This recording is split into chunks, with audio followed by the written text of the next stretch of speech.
Hey ladies, this is Steph, and we're back for our first February Pentastic video. And today I wanted to share with you something I haven't shared with you before, but my grandfather has been a professional photographer for about 50 years, to the point where that was actually his job in the military, was to go overseas and take pictures during wartime. And he has some really neat pictures of himself with Bob Hope and yada yada. But he and I are going to be collaborating on bringing you some tips and different things I'm going to be learning from him. But I also today want to talk to you about food photography specifically. And so I have about 8 or 9 tips that I want to give you here in about, I don't like to go beyond 15 minutes. So I'm going to try and give you a couple quick examples and talk to you about some things you can do to make some really great food photos. So the first thing that I do want to talk to you about quickly is lighting. That's the number one thing for all photography, not just food photography, but looking at lighting. And that's something that I will be doing later, a more in-depth video just on lighting. That'll be the whole video. But today I just want to really explain to you that natural lighting is always best, and that's best taken during the day. Now, obviously, I'm a teacher. I work full-time, so I can't always, most of the time I can't take photos during the day. So one thing I was able to purchase was a light box, and that's basically I bought mine from Cowboy Studio for very cheap on Amazon.com, and I also bought their cheapest set of lights.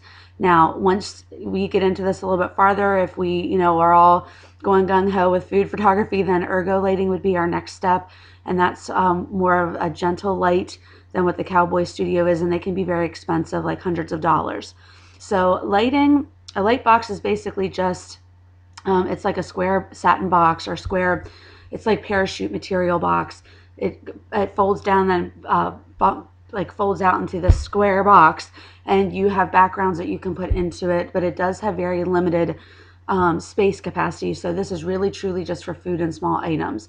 So I do shoot a lot of things at night in there. So lighting is something that you obviously want it to be natural. You want it to be generally, a lot of times when it comes to food, from behind or slightly above. You don't want it to be from your camera flash. And so that's why, in the light box, we're oftentimes trying to create that lighting a little bit more unnaturally.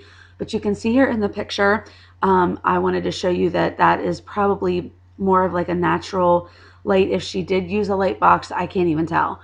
But when you take too much from the front, you get too many shadows.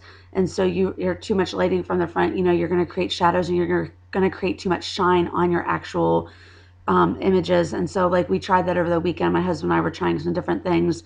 And so natural lighting from behind is usually best with food if you can get that shot. But if not, like I said, then you can try to go with more of a light box. So we'll do a whole class on that. The second thing is using the freshest ingredients. You totally want to make sure that your ingredients are fresh. Obviously this picture as well, you can see that the chicken, everything just looks, the carrots don't look frozen to me. They look like they were cut fresh and then cooked. The noodles, everything, you want to make sure that everything looks fresh, not leftovers. The third thing that we're going to talk that you need to really be careful about in food photography is angle. And that's very important. You can see that this was shot slightly above, straight on. You don't always have to do that. You can play around with it. And that's the one thing I was going to tell you, is that with angle and lighting, trial and error is the best way to go. You really just need to practice.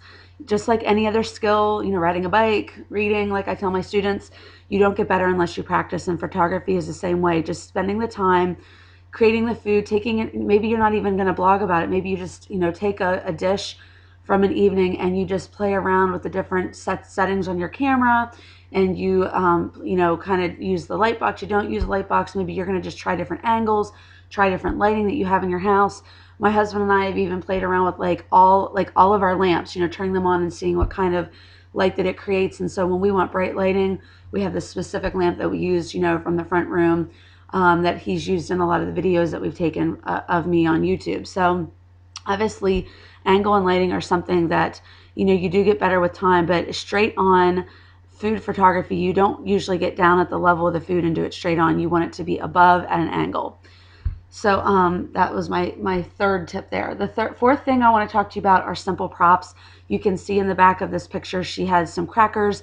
She also has the vinyl matting. Probably that may be real wood, but I think most of us have now discovered the vinyl matting is awesome. And so I had put in the group, Kelly had asked about the the link for that, and I gave that into the group for the vinyl matting from the Etsy store that you can purchase. I mean, there's whole backgrounds that professional photographers can purchase that are several feet high and wide to make it look like you're outside when you're really not. So these are just some simple props. You know, you may want to do, you know, like she has the glass of water there, but at the same time, don't overuse props. You don't want there to be too much of it, just enough that it looks, you know, pleasing to the eye. And I think most of us are pretty good judges of that as women, because we've read enough magazines that we know what looks good and what doesn't. And another thing is that sometimes you can use raw food. Like maybe if you're going to take a picture of soup, maybe some raw beans around the outside, or something, you know, fresh celery beside it. And you can see here she has the fresh parsley in the back. So using raw food sometimes as well. The other one that I wanted to show you, so we talked about backgrounds, we talked about simple props, angle and lighting. Here's the other one I wanted to show you, multi-step. Now this is not cooking, but I'm saying for any post, showing multi-steps of how to make something. If you're going to do food, show a step of it cooking, show a step of doing something with the ingredients.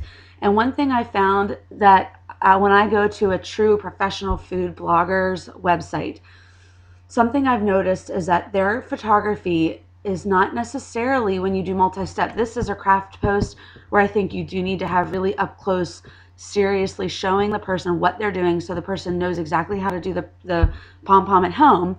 You really want to have, you know, step-by-step, very close-up detailed photography for that. But sometimes with food cooking, I've noticed that they may take a picture of it simmering in a pot on the stove, but they get a really close-up angle where they're just showing you just maybe the tip. They're not really showing you what they're doing. They're just showing you that it's on the stove. So it's a really close-up kind of artistic photo, and I mean just beautiful. And so I really just had seen, I don't know if you've seen that too, but it's different. They're not necessarily showing you the steps. They're showing you the beauty of the food.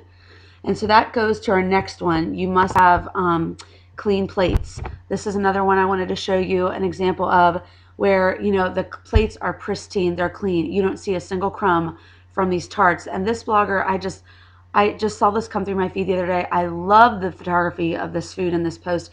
She's really not super huge yet. She has maybe under 2,000 Pinterest followers, but she has got kick butt photography. I mean, she just is skilled behind the camera, and that's what we need to try to become. And I think that's something that, you know, but let me get back to the tip first, and then I'll go into that. But clean plates. So you really want to make sure that if you're going, and also if you're going to do like this red food, I mean, I think a lot of times white is best. You know, you can see that the food is the color, but everything else is white. But there are some times where I do like to use a tablecloth. And so if you're going to do that, make sure your plate colors or your plate color is white, and then let the tablecloth be the color that matches the food. And don't use contrasting colors. Your tablecloth and your food must somehow coordinate. So if you have red, you would need to have some sort of red in that tablecloth. But really, I think a lot of times the white clean look probably is the best. That might be a matter of opinion, you know, so don't necessarily go totally by me, but you can see here she's at a little bit of an upper angle. Lighting is coming from the back. This could easily have been in a light box. I don't know that that's necessarily natural lighting, but it's beautiful because of the contrast between the white and the colors. So I'm doing really good on time here. So the last tip I had for you was sometimes with food, especially, it's hard. I noticed it's easy to make desserts look good, but it can be very difficult to make just everyday food, you know, look good, especially sometimes the healthy food.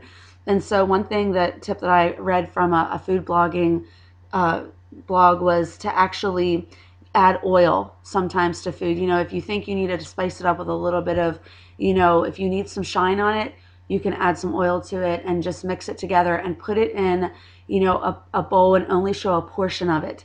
And make sure that in that, so like if the food is basically ugly, I guess is what I'm saying, you know, put it in a bowl where it's beautiful and only show a small portion of the food and accentuate the props in the back as well. So you're going to do something, let me see if I can go to my healthy eating board while I'm talking and see if I can find something. So to show you something like that. So basically you're not showing them the whole bowl of soup or the whole bowl of meat or whatever it is. You might be showing them more of the crackers in the back and the parsley like we were saying. And I have this healthy family eating board that I just absolutely love. And I was thinking of this cover photo here where the banana, it's really, I do a lot of my kid cool food in that board. And so like this one here, you don't always have to have beautiful food photography if the subject of your blog post isn't necessarily to be beautiful food. Maybe you're trying to show them how to make that kid-friendly food, and so that's really the subject matter. So like here, the background isn't necessarily anything spectacular. The whole idea is to get the lunch ideas from the shish kebabs. So I mean, here's some great food presentation. She's got a clean plate, some great background lighting, but I want to show you where they only show part of the food. Okay, like here, the shrimp tacos. You can see she added some flowers in the back. She's got her text. She has a great looking dish towel underneath the plate. That's actually another tip I wanted to share with you. I've noticed placemats, dish towels. Right here we have napkins or some of the props that people have used for their food photography, or just really cool plates. This is multi-step, so she didn't necessarily, she just put it right in a Tupperware container, but still, you get the point across because it is multi-step. These long plates, these long white plates, you can find at Target pretty cheaply. So yeah, I mean, I can't see, none of this really does look ugly to me necessarily. Okay, here, the cilantro ranch dressing.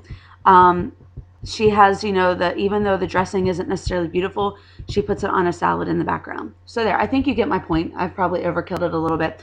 But anyways, what I'm saying to you is, when you are doing this food photography, it is way different than anything we've done with frugal blogging or deal blogging. I mean, I'm entering this whole new world of just learning very quickly. And the first lesson with my grandfather this week is going to be Photoshop, Adobe Photoshop, and he's really going to go through some specifics with me on that, and really start showing me how to dig into that. And I think what I'm realizing, one thing I really wanted to share with the group is that if you stick around with me over the next couple months, I mean, I actually have grown my traffic bigger than what it ever was as a deal blogger in under 2 months, because I am doing so much content, and I'm not even doing great photography always. And I know I'm getting off the subject of food blogging and photography a little bit here, but I really want to encourage all of you that content really is king. And even though I'm not making as much money right now, which I did want to share that with you guys, that I've never pulled a lot of money from my blog. It's not something that's ever really supported us in any way, shape, or form. But at the same time, it's provided a lot of, business tax write-off for, photography equipment that we wanted or things like that. So I'm willing to share a lot of my personal, income and what I've made on my blog, and what I've, how I've reinvested that money and things like that. But I will tell you that even though I've taken an income hit switching from frugal blogging over to the lifestyle blogging, my page views have just already started to become astronomically different. And so my goal is that eventually to pull back in the coupons here and there, and that's what I'm trying to do as well, in between the content, pulling in some money making, but I'm really trying to grow readership. And that's something that I neglected my first couple years, was really trying to just, grow people to want to come back to my blog and read it again and again. And that's something that I've learned from this food blogging, the craft blogging, all of it, is that those people create loyal readership. And even though their numbers may not be nearly where ours are, because we're drawing readers who want to save money, they really have a loyal following. And that's what my goal is this year through Pinterest, is to help create that loyal following. So if you guys have any questions, throw them out in the group. I hope this was a good, helpful video for you guys. But I really wanted to make sure that that I covered food photography quickly, because I think a lot of you were doing a lot of it. So have a great week, and thanks for the support with my uncle passing away. I'm sorry it was a day or two late here, but like I said, with the change in the group, I'll only be doing 2 or 3 videos a month at this point. So they may not always be right on the week. Okay? Have a great week, guys, and I'll talk to you later.